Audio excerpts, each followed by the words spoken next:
Un giorno triste per Malcontenta che piange i coniugi Busso. Gianni e Gina, 72 e 65 anni, se ne vanno insieme, così come hanno vissuto, insieme. Ed è questa la parola che riecheggia tra la commozione di conoscenti e familiari che lasciano una dedica, un saluto, un segno di condivisione, come i rappresentanti delle due amministrazioni, Mira e Venezia, presenti per rendere più concreto quel gesto di vicinanza per un'intera famiglia che è stata distrutta dal Covid e che è diventata nel dolore un simbolo dell'unione. Gina e Gianni hanno costruito una famiglia insieme a Marghera, sul lavoratore, hanno consacrato lì il loro amore davanti al Signore e partendo insieme hanno sempre costruito insieme.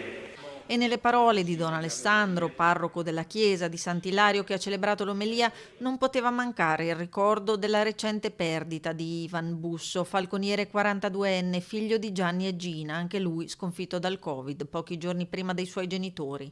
Io ho conosciuto Ivan, allora mi è venuto quasi spontaneo pensare che dal figlio, che è il frutto, siano anche i genitori, quindi ho detto proprio che sono fratelli di tutti.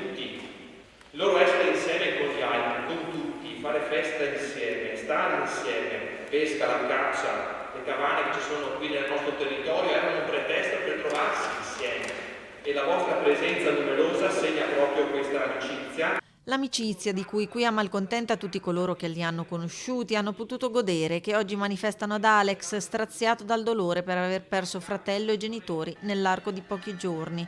Ci siamo, il messaggio silenzioso che trasforma lo shock nella speranza di una comunità che da un sagrato pieno e commosso intende ripartire insieme.